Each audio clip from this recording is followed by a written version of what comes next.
Pemirsa, mantan terpidana kasus Vina Cirebon Saka Tatal melalui sidang pengajuan kembali atau PK telah rampung. Kini bola panas keputusan pengajuan PK ada di Mahkamah Agung yang akan menentukan apakah PK Saka Tatal akan dikabulkan atau tidak.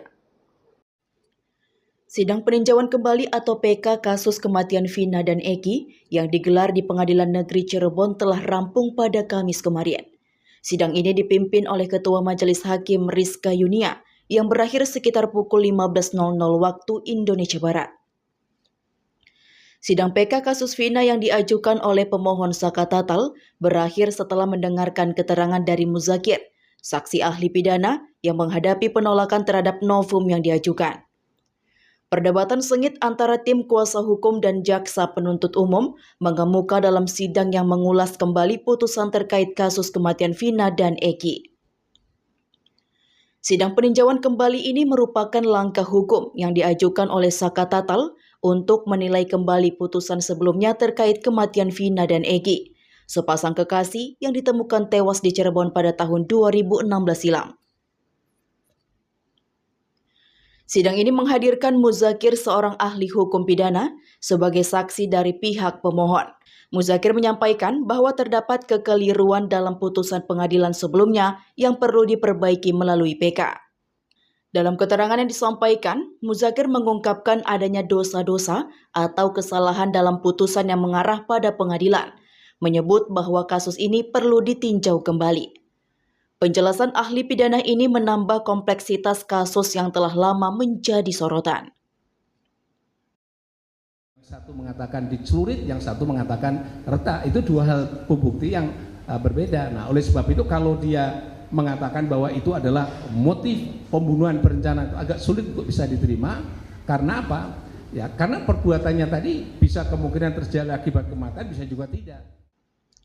Selain itu, ex-Kabareskrim Polri Komjen Susno Duaji turut memberikan pernyataan penting.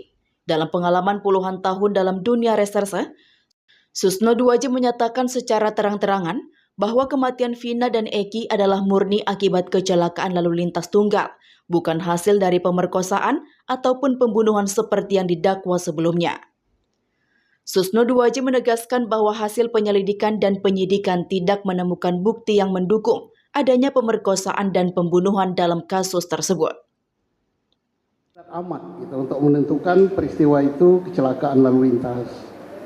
Untuk lalu lintas level polsek saja bisa, apalagi lalu lintas level polres.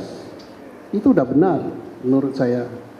Dan saya melihat foto-foto yang ada, kemudian saya melihat dan membaca berkas yang ada untuk pembunuhan di Cirebon yang sudah mempunyai kekuatan hukum tetap, saya tidak melihat itu ada peristiwanya. Sementara itu, Jaksa Penuntut Umum atau JPU Gema Wahyudi menolak seluruh novum atau bukti baru yang diajukan oleh Saka Tatal melalui kuasa hukumnya.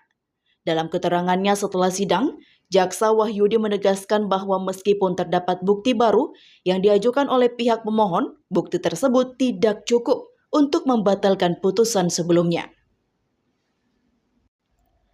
Penolakan terhadap novum yang diajukan dan pernyataan dari para ahli serta ex-pejabat tinggi menambah ketegangan dalam kasus ini. Keputusan akhir dari sidang PK ini masih dinantikan dan seluruh pihak berharap agar putusan yang diambil nantinya dapat mencerminkan keadilan yang sesungguhnya.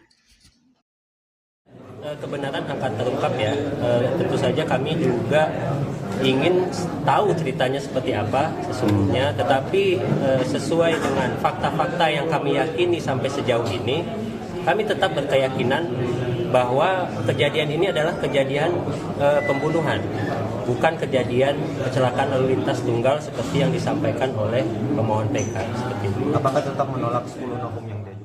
Ayo dukung kami dengan cara like, share, komen, dan subscribe di seluruh akun BI TV agar Anda tidak tertinggal berita menarik dan terupdate lainnya. Saya Kiki Anggriani, mewakili kru yang sedang bertugas, pamit undur diri dari hadapan Anda. Terima kasih dan sampai jumpa.